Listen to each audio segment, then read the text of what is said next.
ఆంధ్రప్రదేశ్లో land titling యాక్ట్కి ఎవరైతే వ్యతిరేకంగా మాట్లాడతారో వారిని తొక్కేయాలని జగన్మోహన్ రెడ్డి తనకి అనుకూలంగా వ్యవహరించేటువంటి పోలీసులకి మెసేజ్ పంపించారని, కానీ డీజీపీ మారిపోవడంతో తామేమీ చేయలేమని ఆ పోలీసులు జగన్మోహన్ రెడ్డికి తేల్చి చెప్పేశారు అంటూ ఒక వార్త సోషల్ మీడియాలో చక్కర్లు కొడుతున్నటువంటి నేపథ్యంలో ఈ అంశం మీద మనతో చర్చించేందుకు ప్రముఖ రాజకీయ విశ్లేషకులు, ప్రముఖ సీనియర్ జర్నలిస్ట్ దుర్గా వడ్లమణి గారు మనతో ఉన్నారు. మేడంతో మాట్లాడదు.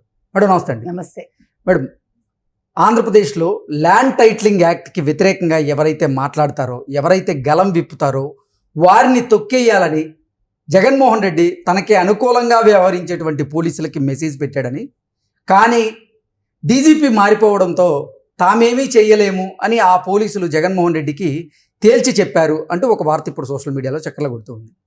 ఏంటి మేడం దీని మీద మీ విశ్లేషణ? ఇప్పుడు జగన్మోహన్ రెడ్డి గారికి ఏం చేయాలో తెలియట్లేదండి. నిన్నటి వరకు నెగ్గుతాననే ఒక చిన్న ఆశ ఉండింది ఆయనకి.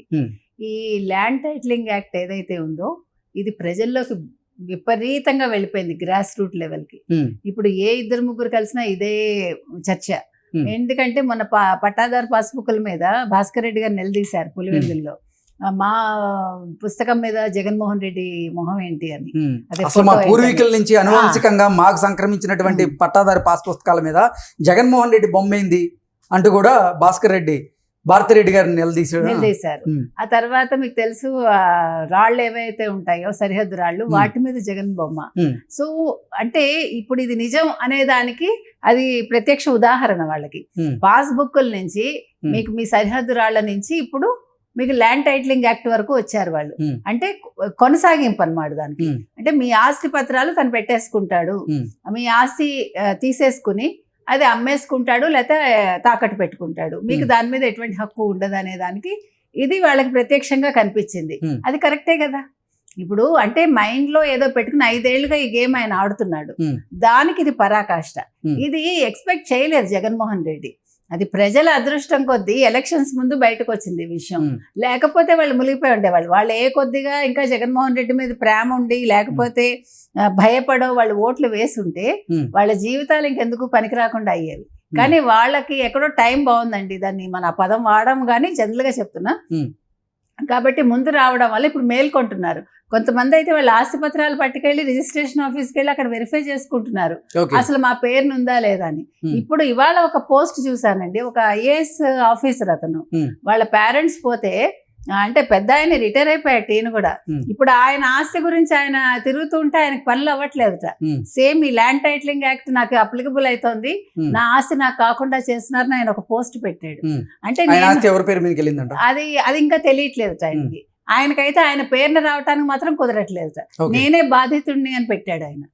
అంటే నా పరిస్థితి ఎలా ఉంటే ఒక సామాన్య మానవుడి పరిస్థితి ఏంటి అని ఇందాక చూస్తాను నేను అనేది ఏంటంటే, ఈయన నిన్నను గబగబా ప్రచారం మానుకుని, ఇప్పుడు యాక్చువల్ గా పీక్ లో ఉంది ప్రచారం, ఇంకా 4 రోజుల్లో ఎలక్షన్స్ అయినా కూడా గబగబా వచ్చేసి తనకు కావాల్సిన వాళ్ళు బొత్స వీళ్ళందరితో సమావేశమయ్యి సజ్జలతోటి ఇప్పుడు దీన్ని మీరు చెప్పినట్టుగా పోలీస్ ఆఫీసర్లకు ఫోన్లు చేసి తనకు కావాల్సిన వాళ్ళకి ఎవడు ల్యాండ్ టైటిలింగ్ మీద మాట్లాడినా వాడిని తొక్కేయండి, వాడు మాట్లాడకుండా చెయ్యండి అంటే నువ్వేమన్నా ఇదే ఇప్పుడు ఎలక్షన్ కోడ్ అమల్లో ఉంటే నువ్వు చెప్తే అయిపోతాయా?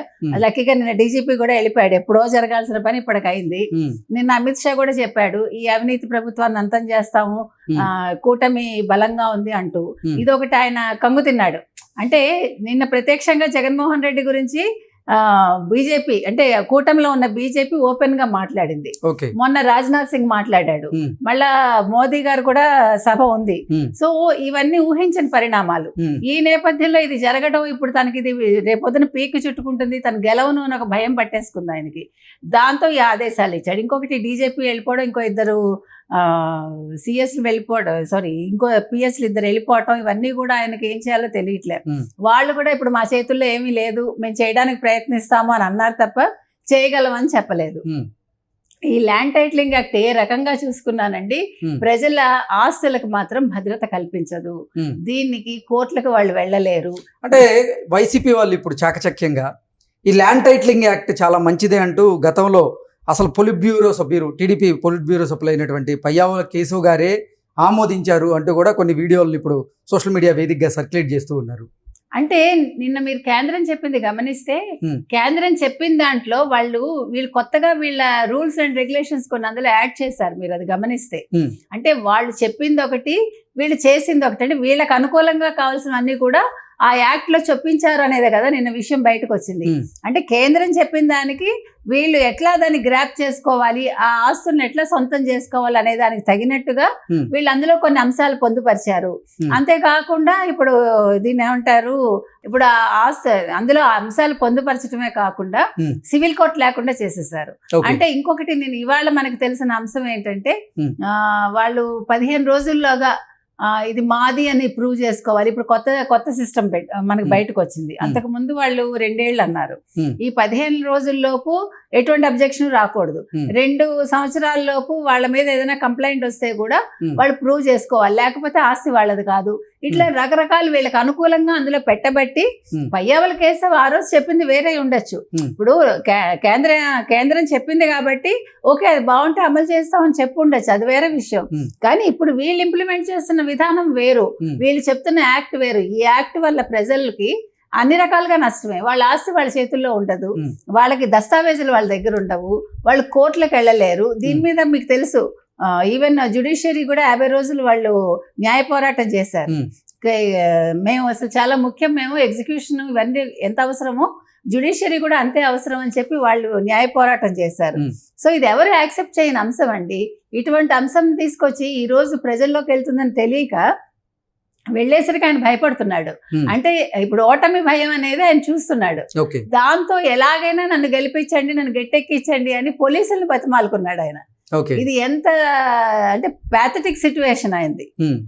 సో అసలు డీజీపీ గారు మారిపోవడంతో మా చేతుల్లో ఏం లేదు, మేము చేయాల్సింది కూడా ఏం లేదు, సారీ మమ్మల్ని క్షమించండి, మేము ఈ విషయంలో మీకు హెల్ప్ చేయలేము అంటూ ఆ సదరు పోలీసులు జగన్మోహన్ రెడ్డికి తేల్చి చెప్పినట్లుగా కొన్ని వార్తలు అయితే వస్తూ ఉన్నాయి. ఇంకొకటి ఇప్పుడు మేము కేసు పెట్టాము, ఇదెవరు చంద్రబాబు నాయుడు మీద, లోకేష్ మీదను, దాని మీద కూడా వాళ్ళకి నోటీసులు ఇచ్చామని చెప్తున్నారు. ఈ మధ్యలో మూలిగే నక్క మీద తాటికాయ పడ్డట్టు, తాటిపండు పడ్డట్టు ఆయనకి ఏమైందంటే సజ్జల భార్గవ రెడ్డి ఏదో పోస్టులు పెట్టాడు కదా మహిళల మీద, మహిళలను కించపరుస్తూ.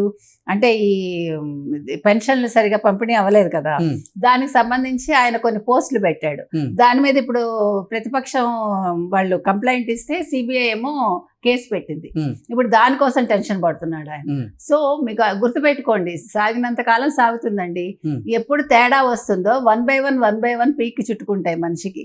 సో ఇప్పుడు చెడు మీద చెడు ఆయనకి జరుగుతూనే ఉంటుంది. ఇప్పుడు దీనికి ఏం చేయాలో తెలియక ఆయన తలలు పట్టుకుంటున్నాడు. మరి నిన్న ప్రచారానికి మళ్ళీ వాళ్ళు బయలుదేరే ఉంటాడు ఆయన, కానీ ఇప్పుడు ఏం చెప్తాడో చూడాలి. ఇప్పుడు ప్రతిపక్షాలను ఏమంటాడు, అసలు ఇప్పుడు ల్యాండ్ టైటిలింగ్ యాక్ట్ మీద ప్రతిపక్షాలు మాట్లాడడం తప్పు అంటున్నారు కదా, అట్లా వాలంటీర్లకు సంబంధించి మిగతా ప్రతిపక్షాల మీద ఏవైతే వీళ్ళు నిందలేస్తున్నారో అవన్నీ కూడా చేయకూడదు అని కేంద్ర ఎన్నికల సంఘానికి ఎవరైనా సిఫార్సు చేస్తే కూడా బాగుంటుంది. Okay madam, thank you so much. Thank you.